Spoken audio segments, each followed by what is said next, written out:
Hello, everyone. Welcome. We'll start in 1 minute.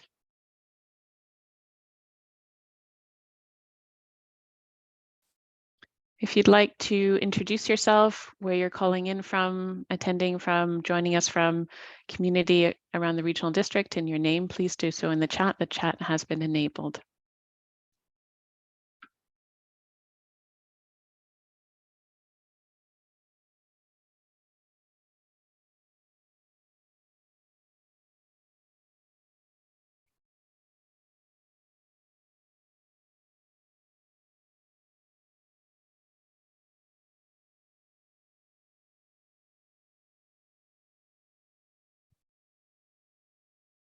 Wonderful. Well, welcome everybody. Welcome to the fifth of our sixth webinar series, Strengthening Momentum in Rural Communities. Today's webinar is focused on water, and we have with us Eileen Senek, who's the Water Services Liaison. She'll be doing the first presentation on our water services, and then myself, Paris Marshall-Smith. I'm the Sustainability Planner for the Regional District, and I'll be doing the second presentation on an initiative called the Watershed Governance Initiative. As well today, we have Alex Lefflar on the call. Alex is the Climate Action Assistant, and he will be handling a lot of the technical considerations in the background, and also maybe responding to some of the questions that are posed. I'm going to take a few moments now to go through an introduction and provide some explanation about our questions and answers. So I'll go over our engagement process, a little bit of housekeeping, talk a little bit about the new and existing actions of RDCK climate actions. Then we'll move into water. And following Eileen's presentation, there'll be questions and discussion about water, and then we'll be moving into the presentation on the Watershed Governance Initiative. So we've launched our revised community engagement process that is a response to community feedback. We have a mixture of in-person and online opportunities for engagement. This webinar series is the beginning of that engagement. So we started on July 10th and runs till the 24th, which is next Monday. And we have recordings of each of the webinars, and Alex will share where you can view those recordings online. We also have an online engagement tool called engage.rdck.ca, and it launched on July 14th, which was last Friday. Then we're moving into dialogue circles in August, and these will be a lead up into our open houses, which will run from the end of August through to October across all the rural areas and municipalities. Included in that time will also be subject meetings focused on some of the key areas and around transportation, including transportation, land use, food and agriculture, and water, and we'll be providing more details as they get organized.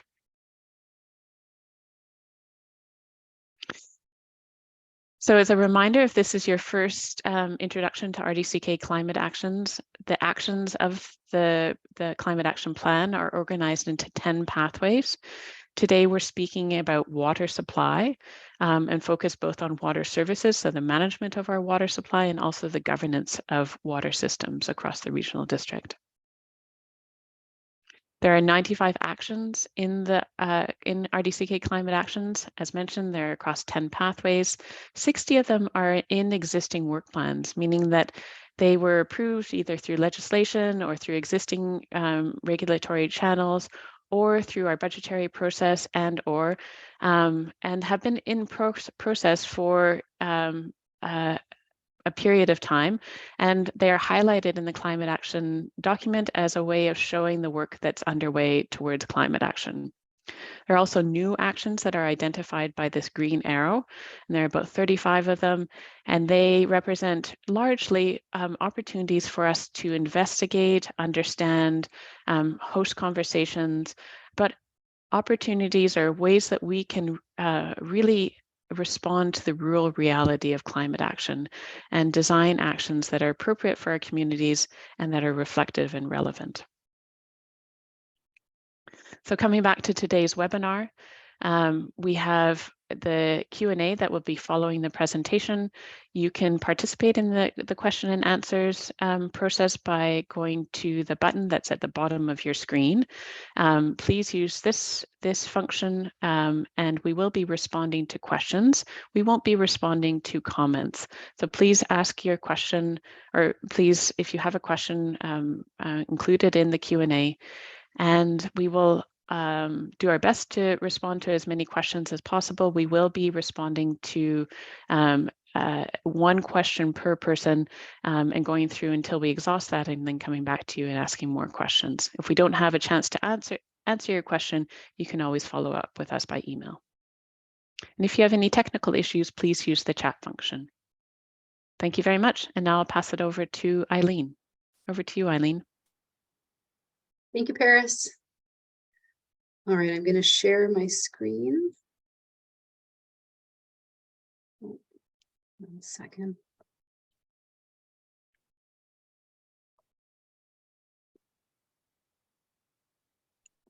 So please tell me. Yeah, that looks great. That's it. Okay. And then full screen. Yeah, lovely. Super. All right. Hello, everyone. My name is Eileen Senek. I'm the Water Services Liaison for the Regional District of Central Kootenay Utilities Department. And today I'm going to be talking about, in terms of the pathways to sustainability, I'm going to be talking about water supply specific to our water systems. But I'd like to start with a land acknowledgement. So we acknowledge and respect that our water work is being carried out in the unceded traditional territories of the Tinaja, Sinixt, Secwepemc, and Syilx nations who have stewarded these lands for generations. We are grateful to our First Nations partners for sharing with us their wisdom of and reverence for life-giving water.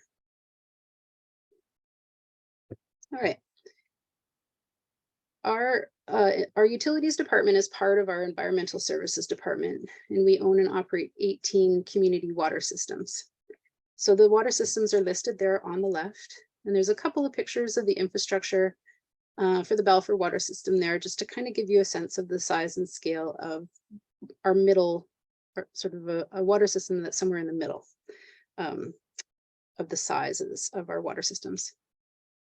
This is a map of where all of our water systems are located. The smallest system that we operate, actually we don't operate it, it's in conjunction with the city of Castlegar. So we do work with a few different municipalities, Castlegar being one of them. But Lucas Road has 7 connections, and that's our smallest system. And then our largest system is in Erickson in the Creston Valley. We do operate that one, and that's 655 connections. And then we have everything in between. The other systems that we operate in conjunction with municipalities are McDonald Creek, with the village of Caslow, and there's one other one. Let me see here. I can't remember right now. Okay, so all of our work is guided by our drinking water conservation plan. And the reason for that is because water conservation provides a lot of benefits in terms of operating water systems. So it reduces operating costs, which are ultimately paid for by our customers. It postpones capacity and infrastructure upgrades. It increases infrastructure life expectancy due to decreased wear and tear, reduces energy consumption and greenhouse gas emissions created by operating the water systems, reduces the amount of water diverted from water sources, conserves water for other species, reduces treatment and chemical consumption, and improves availability of stored water for emergencies and firefighting, conserves critical water sources for future generations. Now, in terms of how decisions are made in our organization, ultimately the regional district board of directors are the decision makers. Staff, we do the day-to-day operations and make decisions based on our bylaws and policies and other regulatory requirements. And we do provide technical recommendations to the regional board and to the Water Services Committee. The public approves establishment of regional district services. So each water system is a regional district service, and those services can't exist without the public approving them. And so that is done either via referendum or an alternate approval process. The Water Services Committee is the elected officials who have water systems. So we have 11 electoral areas, 10 of which have water systems in them. And so those 10 representatives comprise our Water Services Committee, and their focus is on water services. Our oversight body is the BC Ministry of Municipal Affairs. And so they provide local government oversight on things like rates, so taxation rates, and long-term loans. An older model of governance is the Water Commissions of Management. We only have 2 of those left. So those are now being replaced by community advisory committees, but we do have a Water Commission of Management for Arrow Creek and Weimer. And Arrow Creek was the other one. So Arrow Creek, Erickson, those are our systems, but we share those with the town of Creston. So that was the third one I was trying to think of. The town of Creston uses water from the Arrow Creek system, and they operate, of course, the water system within the town of Creston. We take from the same water source, run the water through the same treatment plant, and that is our Erickson, and then that is distributed to our Erickson system. So that's why we still have a Water Commission of Management there. Other systems are guided by community advisory committees. They provide advice to staff, and they provide communications conduit to our customers. Okay, so drinking water quality requirements and related infrastructure. So it's important to remember that the RDCK is not the regulator for water potability. The regulator is the Interior Health Authority, and we need to meet their requirements for water quality, no different than any other water purveyor. And water treatment is often necessary to do this. And so these images are of our Arrow Creek water treatment plant, which is our largest water treatment plant by far. And as you can see, there's a lot going on there. Challenges to the provision of clean and safe drinking water. By far, our biggest challenge is aging infrastructure and asset renewal. So this picture on the left, this is in the sort of late 1920s, early 1930s. This is the Erickson water system, which again is our largest system, and it provides irrigation water to quite a large agricultural community, as well as residential, as well as commercial industrial. So this system was built in the 1920s and 30s. And it is now, a lot of these old pipes that are in the ground, they're still there, and they're starting to age out. So I find this, this image in the middle, this little graph, helpful when you're thinking of capital spending. So that's the money going into new infrastructure, and time. And so when you think about this picture of these guys standing on the pipe, you know, that would be this initial construction period, lots of money going into building the water system. And then once it's built, then it's just sort of the costs drop off and you're just operating for a while. Now, it would be wise to be putting some money aside into reserves here so that when the infrastructure ages out, there's money there to replace it. But no one did that. So, and that's like Canada-wide, that's sort of a common thing for a lot of infrastructure across the country. So everybody sort of coasted along for a long time down here without putting a whole lot of money into taxes or anything like that. Now all of our infrastructure is aging out, needs to be replaced. Right now we're sort of, I'm not sure if you can see my cursor, but we're sort of at the beginning of this next spike where we're having to do a lot of replacement of old infrastructure. And so we have to figure out how to pay for that. And so what is that? Is that government grants? Is that user fees? Is that taxation? What is that? Long-term borrowing. So that's where we're at right now. And the image on the right is an old reservoir, sort of held together by some metal bands. It's not unlike a lot of our infrastructure that's sort of hanging in there, but will need to be replaced sometime within the next 20, 30 years. Okay, so actions to support climate readiness. So our ongoing stuff on the ground, we're doing annual consumption reporting. So we're doing our best to understand how much water we're using in each system. Leak detection and repair on the ground. So that's our operations staff out there working and detecting leaks where they can, whether they're visible, whether they're audible, whether they can tell through water meters that we're just losing a lot of water and then repairing those leaks.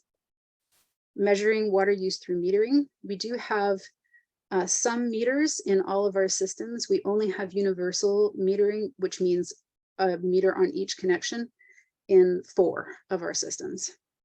Pursuing grants for infrastructure upgrades and feasibility, and mainline replacements. New actions, we're looking at the revival of our Water Smart Ambassador program, and I'll speak to that in a couple of slides. We're developing source water protection plans. We're developing a leak detection strategy. We're doing a need and priority assessment for each system. We're doing flow and consumption analysis and field work to find leaks. And we're implementing further water metering. They say if you can't measure it, you can't manage it. And so that's what the water meters are for. Future actions, a big item on our radar is to do a feasibility study to draw irrigation water from the Kootenay River to support agriculture in the Creston Valley. Because right now, all the water that's being used in the Creston Valley for agriculture is treated water. And asset replacement. So addressing water shortages, drought, and increased demand. So water supply and drought, what are the challenges? The challenges is that there's limited capacity. So for example, Arrow Creek is a great example. It's just a creek. All that water for the whole town of Creston and all of Erickson, all that agricultural land comes from one creek. There's also limitation in how many water licenses you can get through the province. Creek flows can be low during hot, dry weather, and data collected on aquifers indicates that levels are consistently decreasing. So some of our water sources are creeks, some are wells, some are lakes, some are springs. Depending on the nature of the water source, that is kind of like what sets the challenges for the water system. Potential solutions, alternate supply. So having secondary water sources, redundancy in the systems. So an example of this is that we drilled some new production wells in Edgewood, but we kept the old wells online as a backup supply for fire suppression. Irrigation water sources. So again, seeking funding for that feasibility study for bringing the Kootenay River online for irrigation in the Creston Valley. That is a huge project. So you have to start with a feasibility study. Leak detection, ongoing work by operations. They're always out there working. If they suspect a leak, they get in there, investigate it, and if there is a leak, they fix it. But you can also do desktop exercises to develop a strategy by looking at your annual consumption reporting in your asset management plans and putting that information together to figure out where you're likely losing water and which systems we should prioritize for fixing the leaks. Water demand management. Water metering is a great way to manage water demand. When people know how much water they're using, it just really helps them understand whether they should be taking additional measures to conserve. It's the least expensive option. It tends to be contentious until it's implemented. But what we have found is that once it is implemented, people appreciate it and like it. They can actually go into our system and see on even an hourly basis how much water they're using. People tend to like to do that because it keeps them from going over a set amount where once they go over a certain amount of water, once they're using more than sort of the flat rate for water, once they go into this consumption zone, they're paying a lot more for their water. So it helps them understand how they can stay under that line. This is a little bit of information about our Water Smart program. So in the past, the Columbia Basin Trust did fund a Water Smart Ambassador program. And so that was a person who could be available to the public to talk about things like how you can conserve water in your home, how you can set up your irrigation systems so that they're very efficient, what you can plant in your yard so that you're not having to water all the time. So you've got drought resistant plantings in your yard. The problem is that the CBT no longer funds that program. And so now we're trying to find a way to fund it ourselves. And that's challenging because everybody wants to have the service, but like so many things, no one wants to pay for it, which is always the challenge that we face with our services. In terms of water use, your average residential system is using about 1.67 cubic meters per day. So that's the equivalent of 64 blue jugs of water or 8 drums. So again, to help people with that, you know, having this water smart program to understand how to harvest rainwater, because typically it's the indoor water use, it helps to have things like low flow toilets and low flow shower heads and things like that. But really where we see the consumption spike is in the summer when people are watering outside. So to have a water smart program to help people understand how they can reduce their outdoor water use is really helpful. Agricultural water use, local agriculture is just so important and absolutely critical for food security, but it is water intensive. And so we are working to address water supply and demand through asset management planning, metering strategies, leak detection, infrastructure renewal. And we're also working with the province to seek long-term solutions for irrigation supply. On the average farm in the Crescent Valley is using about 669 blue jugs a day, 83 drums, which is the equivalent of a little over 1 water tender, which is a water truck. All right, I'm going to open it up for questions at this time, if anyone has questions. Thanks, Eileen. Yes, we do have a few questions. First one is from Corinne Maury, asking, and this may be a question that you respond to and maybe that I also respond to when I talk about watershed governance, but she asking about how does the RDCK differentiate between provincial responsibility and local responsibility? It appears that the RDCK is sliding into services that are not actually its responsibility. Can you speak about provincial versus local responsibility in terms of water services? Yeah, absolutely. So like I mentioned earlier in the presentation, that's that service establishment, that public approval process for service establishment. So water systems, right now we have a moratorium. We won't take on more water systems because you need a lot of capacity to run the water systems. So those 18 water systems are regional district services. So those are paid for by in the budget. Those have a set budget. So each water system is its own service, and it's essentially completely paid for out of from the water users and taxation. So we have the user fees, and then we have the taxation, parcel taxes essentially. So that in order to have that service, you have to have a service establishment bylaw. The service establishment bylaw has to be approved by the public, either through a referendum or an alternate approval process. And then from there, it's a line item in the budget, and that's how we run it. But we do have to adhere to provincial regulations in terms of what is required. And that's where Interior Health comes in. They are our regulator, no different than any improvement district or a municipal system.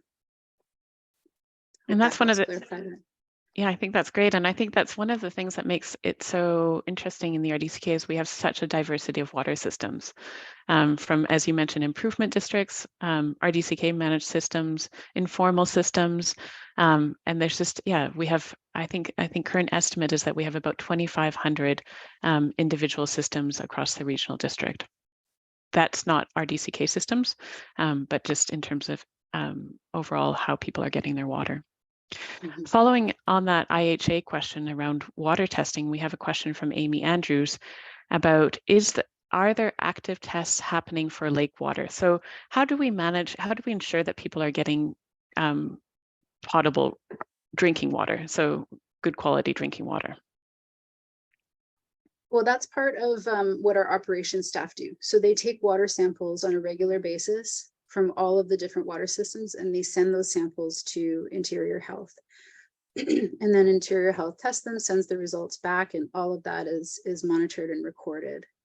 So that's a part of the regulatory process with Interior Health, is to ensure that those samples are meeting the standards for potability. And depending on the source, so creek water and lake water usually require treatment. They always require treatment. There's just so much more exposure to pathogens, which is like bacteria or viruses or anything that can be present in that water that needs to be treated or filtered out, treated and filtered out through different sets of processes. Those are harder to treat for sure, is creek and lake water. Groundwater tends to be a lot cleaner because it's already been filtered by the soils. And so sometimes there's a little bit of chlorination involved with groundwater, but in some cases it doesn't even need treatment because it just, the results come back bacteria free. And when they come back enough times bacteria free, then IHA will say, okay, you're good. You don't need to treat this water. It's good. It's clean. So those are the different processes to ensure that the water is potable. Some communities don't want treatment. So for example, Burton, they don't want treatment. They don't want chlorination. They're happy to be on a boil water advisory on an ongoing basis. And so that's a little bit of a push-pull because sometimes we have communities that don't want the treatment, but IHA says, well, you know, we're not, if you can't meet these standards, then your water's not potable. You're on boil water advisory on an ongoing basis. And so that's a bit of a balance that we have to find. Most communities want potable water. Some don't. It's not that important to them. And I'm just going to ask a follow-up. This isn't specific to a question that's being answered, but what is the responsibility of individuals? So if beyond, so what I hear you speaking to, which is great, is RDCK systems. If someone's managing their own water system, how do they ensure that it's potable water? Yeah, that's a great question. So it really is, if it's that's the thing, if you're on-site servicing, which means if you're on your own, either a spring or a creek water source or a well, then it really is, you have to go and seek information from the Interior Health Authority regarding water potability before you can build a house. That's sort of this one thing that people have to do, is go and at least learn what's required to make their water potable. But really it's on the individual landowner to take those samples to the Interior Health Authority themselves, have them tested. And if they're finding that there's pathogens in the water, then they can put in their own system. And there are systems for, they call it point of entry treatment. So whether that's a UV light or something like that, then there are ways to treat your own water at the point of entry. But you really are kind of, if you're not in a municipal system or in one of our regional district systems or in an improvement district where you have people operating your water system, then you're kind of on your own. You kind of have to take that responsibility yourself, or just boil your water, which lots of people do. Lots of people don't do any of that, and they just are either comfortable drinking their water the way that it is, or they are boiling it, or they're adding an iodine tablet or something like that. Thank you. We have another question from Nancy Hawksby. Is there any leads on grants on funding for supporting water smart programs? You mentioned the funding from CBT no longer existed, and so are there any leads that you're aware of? That's a great question, and that's something that we're exploring, is if there are any other sources of funding out there. CBT has always been sort of the major source of funding for that kind of thing, but it's just they've sort of changed their mandate and they're not doing that anymore. So yeah, now we're looking at, you know, either it has to be a few dollars per customer that pays into that. The challenge is that everybody can benefit from WaterSmart, not just our customers. So it's a tough thing to tell our customers that they have to pay for a WaterSmart program that can really benefit the whole entire regional district. So that's where maybe creating a new service would be helpful. But again, that new service would have to go through a public approval process. Thank you very much. And I see that Leslie Payne has raised her hand. Leslie, would you be able to write your question in the Q&A box, please? And if you're not able to access that, we can always take a question through the chat. We do have another question from Jennifer Yao. How do you manage upslope activities in watersheds where you have systems? Oh, that is such a great question, Jennifer, and it's so challenging. And I know Paris will speak a little bit to that in her presentation as well, because we have this massive challenge where we don't have any control over private land or crown land above our water systems. And so our best, so that's where our source protection plans come in. So that's something we've developed 1 out of 18 now, but that is on our to-do list, is to start developing these source protection plans for all of our water systems. And what that does is it sort of opens the lines of communication, sets out a communication plan to engage stakeholders.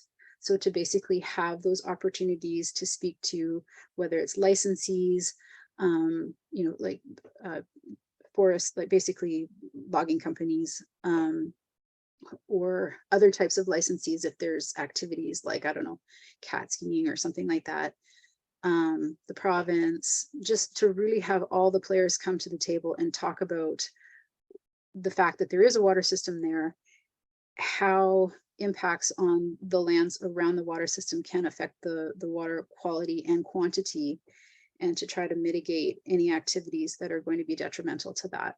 So we definitely have some watersheds that we know are fragile, and that's really the only control. It's really not even control, it's almost just asking nicely, is just to keep those lines of communication open with other stakeholders. And it's a huge challenge for regional districts. We fall into this funny gray zone where we're not a municipality that can own our watershed, because we have so many watersheds, and there's lots of different interests on the crown land above the water systems. Great, thank you very much, Eileen. And yes, we'll follow up with that on our watershed governance initiative a little bit about how we're responding to some of that challenge. That's it for questions. We do have 2 more questions, but I think they can be answered as part of the WGI. And any additional questions we can follow up in our second question period. I understand that you have a few more slides, so if you'd like to share those, and then we'll move to the next presentation. Yeah. Thank you, Paris. Yeah, I'll just, we have a lot of information on our website. I tried to break it down a little bit here about the things that I spoke to in the presentation. So basically we have a page that sort of will lead you to all things water on the website. So that's the first link. And then you can get more specific in terms of, if you want to know more about water conservation, there's a page, water meters, there's a page, water quality, if you have more questions around testing. And then in terms of helping farmers, so, and maybe this is something, I'm not sure, Paris might speak to this, but there is, so this is on our sustainability page, and this is around basically providing services to farmers to help support them with setting up their irrigation in an efficient way. So just providing services to farmers to provide that support. And there's a link on there for that.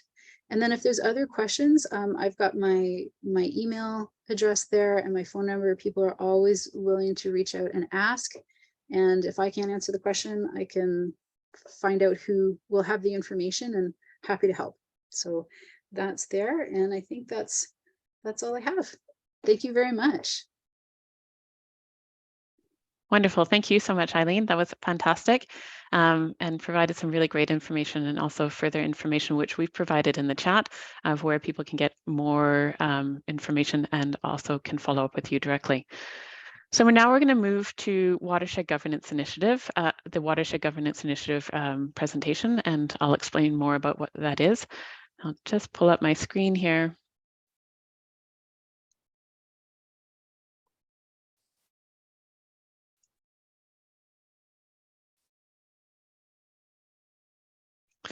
Wonderful. Well, welcome everybody as I switch hats between host and moving into this other area of work that we are doing around water and watersheds. The sort of tagline that we often think about when talking about the WGI is, how do we influence change?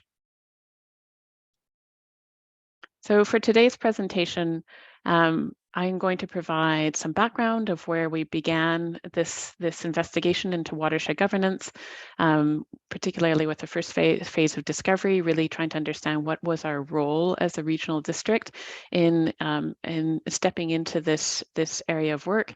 Then phase 2, some action that we took at what we called Act Now, and then also relationship building, so both short-term and long-term action. Phase 3, continued relationship building, and then data sharing, and then phase 4, which is a future phase, because we are currently in phase 3, phase 4, drinking water and watershed protection. We'll finish the presentation with some information about how you as a resident and as our communities can work to protect their watersheds.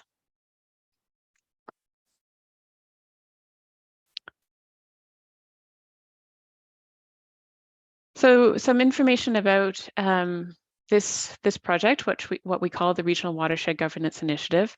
We began with a scoping study, and this began in the early part of 2018, 2019 to really understand what was our role. And this speaks to what Eileen was saying, is that we don't have jurisdiction above on unceded provincial public land, or crown land as it's often known as well. And yet we bear the impact of the activity that happens up there, not only us on our water systems, but us in terms of residents of the regional district. And so increasingly, as activity is becoming more prominent in watersheds, we know that our drinking water and that is an indicator for so much else that is at risk in watersheds is being threatened. So we began this work, as I mentioned, in 2018. We began with some investigation. We reached out to partners across the regional district. We just started with a question: what is our role? What can we do? What's our responsibility? We created. We used some of the funding from the Community Sustainable Living Advisory to launch the scoping study. We also worked with the Real Estate Foundation. And then we published that report in 2020. Well, the work was conducted in the latter part of 2019, and then we published the report in 2020, and it's available on our website. And Alex will be able to share that link in our website of where you can find that scoping study, which really tries to understand what's happening across the province as other regional districts try to understand their role, and what are some of the precedents. And again, this is from 2020, and significant work has happened since then provincially, so it's a little bit outdated. What we learned was that there are interesting tools at a provincial level that can be used, namely the Water Sustainability Act and the different pieces of legislation within that, explicitly the water sustainability plans and water sustainability objectives, but largely that they hadn't been enacted. So the Water Sustainability Act, or the WSA, was brought into legislation in 2016, and it covers a whole scope of management around watersheds and water systems.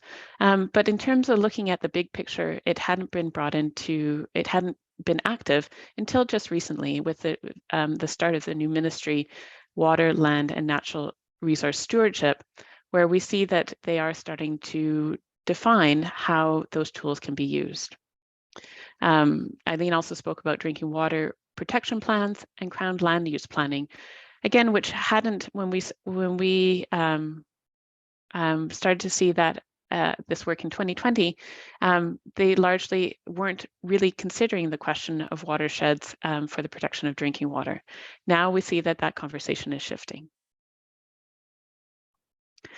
We learned that it was important for us to begin to build good relationships, not only with other orders of government, but also with partners, including First Nations, and then also with nonprofits, of trying to understand what work was being done in our communities, both at the informal level in terms of people managing their own water systems, and at the more formal level as well. From that understanding, we did make a decision to proceed and really saw that there was a need for us to support small-scale water systems and also communities that were really being challenged in this area.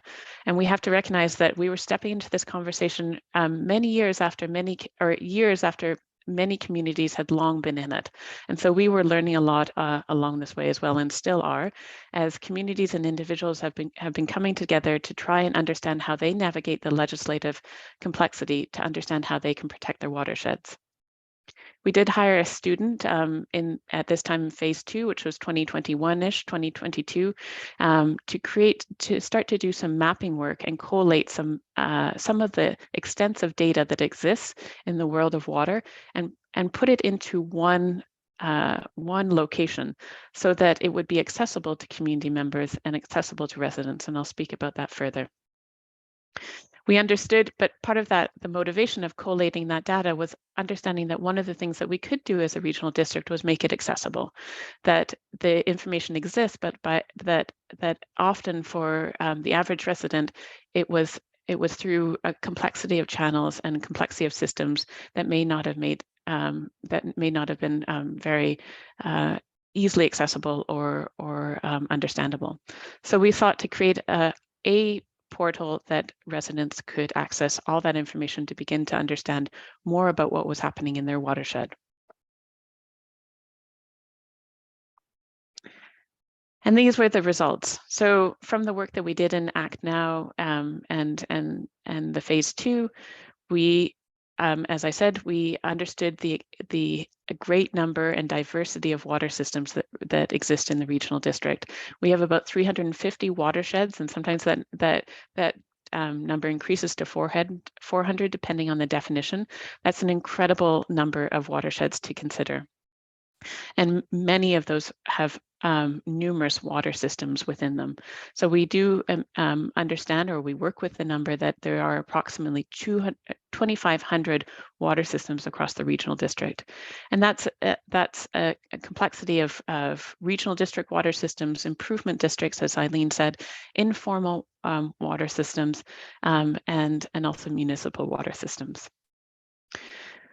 We also built relationships, and some of the folks that we worked with are on the call today. And thank you very much for being here to really understand and increase our understanding of what work was being done, so we weren't competing nor duplicating the work that was being done.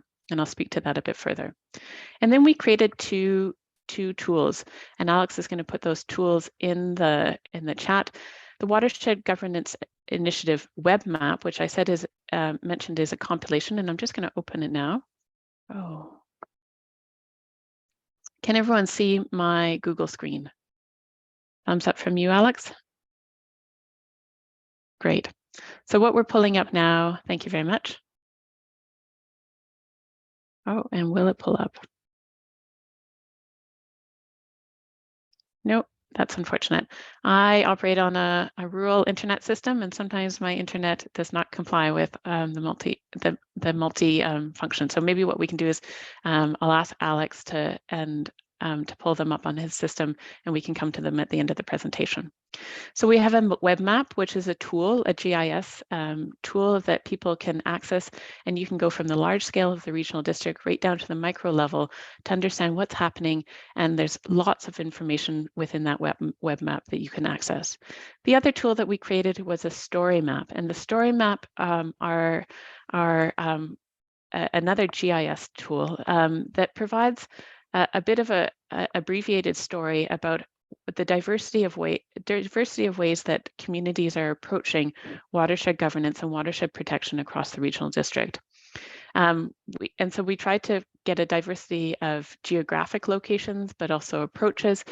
And this is something that we are open to doing if you have a water system that you're working with and that would like to share some information about it. We highlighted the water system itself, some of the challenges that they were experiencing, and then how climate change was impacting that particular system and the responses that they were taking. Phase 3 is the phase that we're in now, and this is what we see as a primary goal of this phase is to continue to build relationship. That we understand that if we are to change the conditions of decision making, this is a primary tool for us understanding what's happening, what's needed, and how we can support. We continue to do story mapping, we continue to do web mapping, and then we're also investigating ways that we can use existing tools to support communities in protecting their drinking water watersheds. So in this effort to create the conditions for collaborative decision making, we are continuing to build partnerships with First Nations, and we're working with federal with the provincial government and also local elected officials. We're investigating this tool of water sustainability plans and understanding if it may be appropriate for communities in the regional district, with particular focus on the Creston Valley. We also work with Living Lakes, and Living Lakes is an important actor in the world of water. They've created a water data hub, and again, this link will be available through the chat, which is a repository for all the data that's being collected. And this is so important if we're to understand the impact of the changes in terms of, or the impact of what we are experiencing and the changes that we're noticing. We have to start somewhere to create a baseline. And in some cases, we have long-standing existing data that's fantastic, but it's one of our first recommendations to any community or any resident that's wanting to better understand and work towards protecting their drinking water system is start monitoring now. And this reflects what Eileen was saying, is that we can't understand what's happening without starting to monitor it.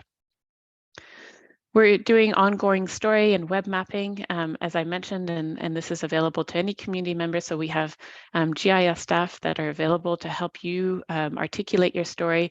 We often find that community members find it helpful to have their story online, that they may not have the tools or the capacity to host a website, but that they've often collated data, whether through pictures or observations or mapping work, and we can help transfer that into a digital format that can be shared and used as a tool to advocate, that they can use to advocate for.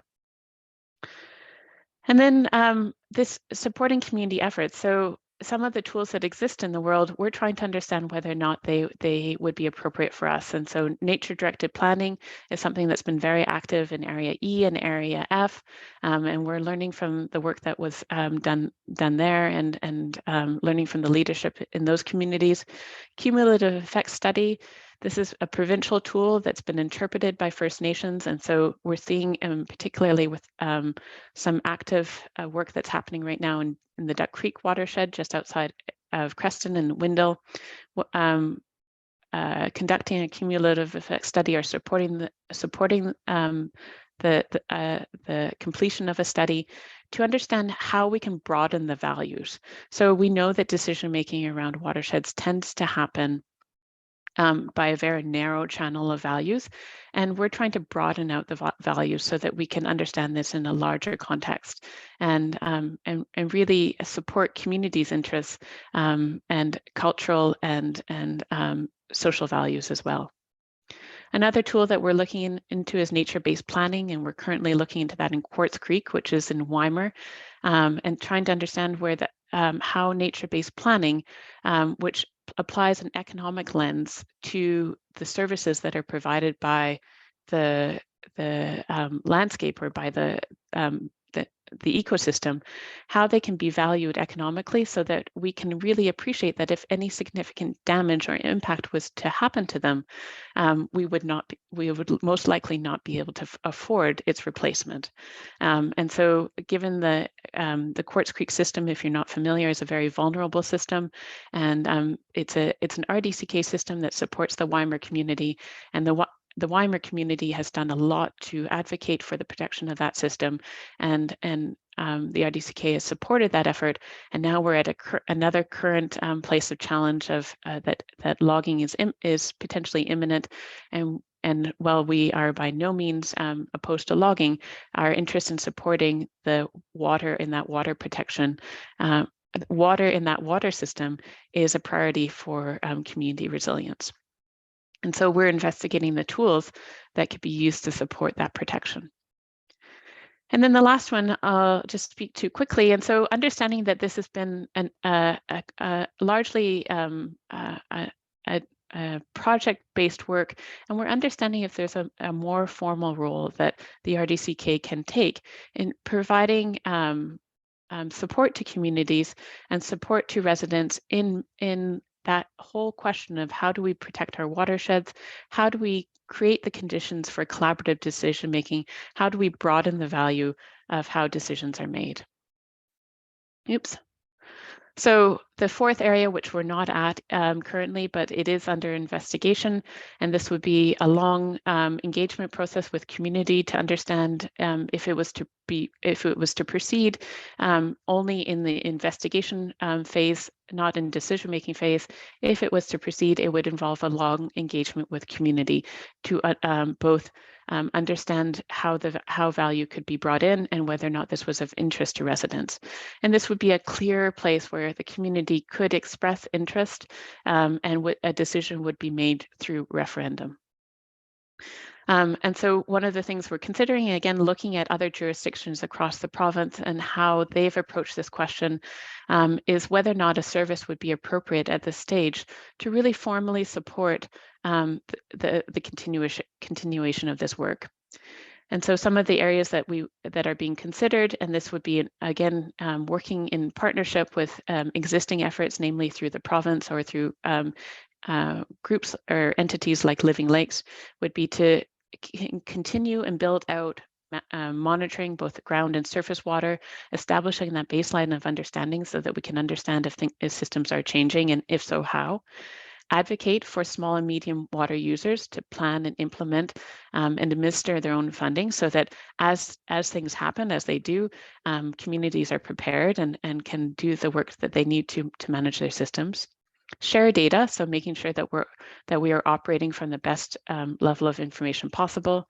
Build partnerships both with the province and First Nations, and also with industry and residents. And then educate, and this really speaks to the work that around the WaterSmart program. So creating the regional implementation of WaterSmart, licensing, those ongoing questions about how to navigate the process and work with the province.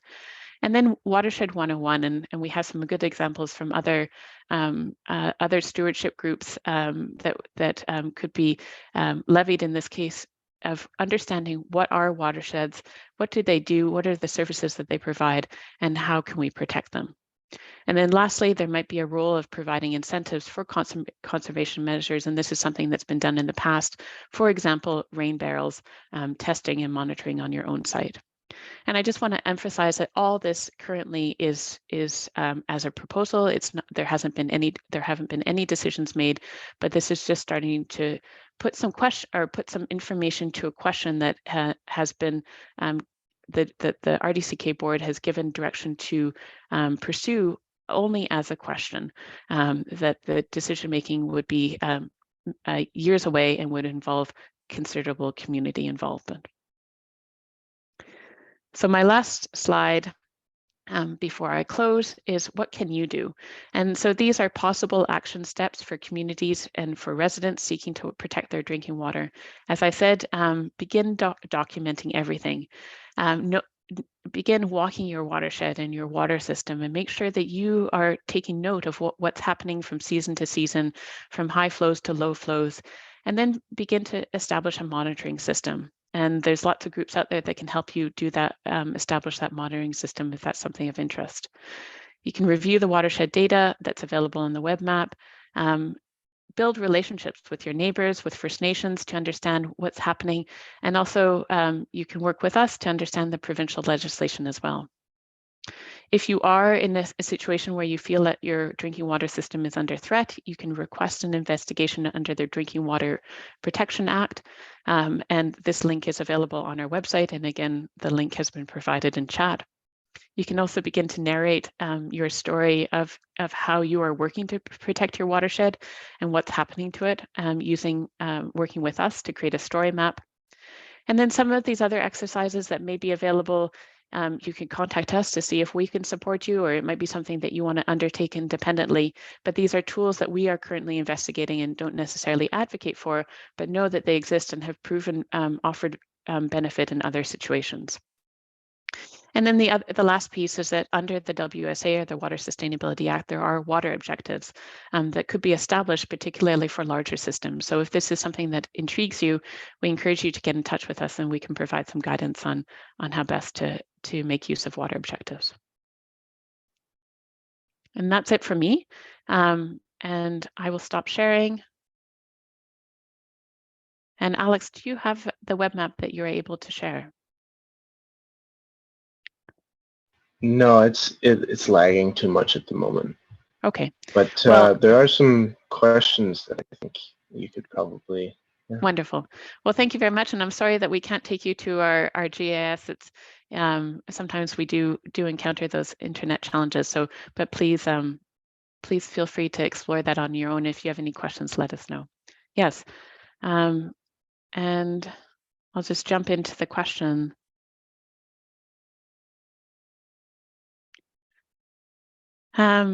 Leslie Plain, and these questions may be between us and they may be between you, Eileen. So a question for Leslie Plain: with drought conditions being experienced much more frequently for many communities, is the RDCK supporting and or incentivizing grey water systems so that we can use potable water more than once safely? Great question, Leslie, thank you very much. Yes, and that's an area of jurisdiction that we do not have.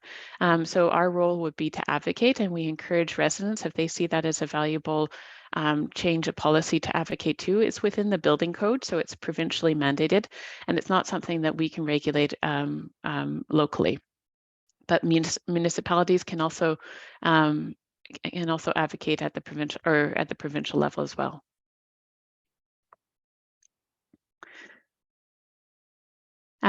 We have a question from Corinne Morey. Why is local government influencing change? Why isn't the RDCK holding the provincial government accountable for its responsibility? And thank you, great questions. Corinne, yes, this is exactly what we are trying to do, is that notion of increasing the values or broadening how decisions are made. And currently, by and large, the decisions around watersheds are made between the province and industry, and we're trying to hold the province accountable by expanding the value set that and influencing those that are involved in the conversation. It's not easy. There are many ministries that manage water systems and water overall, and so it's a challenge for local government, and this is part of the work of the WGI, is to influence that whole process. We have a question from Susan Iyer. My apologies if I'm mispronouncing your last name. Is there a local manufacturer of water cisterns that would store more water than rain barrels? Great question. I will divert that to Eileen. Do you have a sense of water cisterns than rain barrels? Or yeah, the two? Yeah, that's it. That is a good question. You know, this is one of these things that it would be great to have somebody dedicated to sort of doing this research through a WaterSmart program. But I did some research this spring in terms of just suppliers, and there are a couple of really good suppliers for irrigation or, you know, farming products, those kinds of things. And so I was able to purchase a whole bunch of irrigation supplies through Andrew Shera. It's in Castlegar. And so they supply mostly to businesses. And then there's farmers. Nelson Farmer Supply is another really good one in Nelson. So they may supply something like that, or they may know of where you could find one. But locally, it's a little bit tricky to find. There's not a whole lot of suppliers out there. Those are the two that I know of that have a fair bit of equipment available, but it's probably something that you would have to maybe even go a little further afield for. I'm not sure. Great. Okay. We have a request to share the water objectives under the Water Sustainability Act. Nancy, this is a question from Nancy. My guess is that you're asking for the link. Is that correct? And yes, we can definitely share that link in the chat.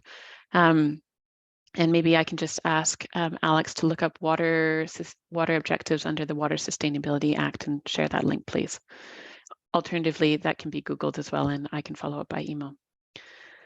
And then a question from Jennifer Yao, and thank you very much. Where can water user groups access funding to monitor? Great question. And I think this is a question. Oh, and Eileen's nodding her head. You maybe have some information. I would direct this question to Living Lakes, as they have a good understanding of community monitoring systems. And likely, Jennifer, you are in touch with Living Lakes and understand that too. And I can probably provide a better answer if as a follow-up to you directly, and we could also put that in our frequently asked questions. Nothing's immediately coming to mind, so but I know that, yeah, it is something that's an ongoing question that many groups have. And if anyone online has information and wants to provide that in the chat, please do. Eileen, did you have some thoughts about where community groups can access funding to monitor? My thought was also Living Lakes, that Great. they're sort of our connection to any monitoring that's not done by the province. Yeah, thank you. Wonderful. Well, thank you very much. We're right at time now. And so if there are no more questions, we will close for today's webinar. And thank you very much for everybody who has joined this session. Thank you to Eileen, thank you to Alex, and thank you for all your questions. Wonderful, all the best. And our last one is coming up this Monday. Oh, and there we go. Great, we just have it there, the section on the water objectives. Thank you very much, Alex. Okay, goodbye everyone. Have a good rest of your day. Thank you.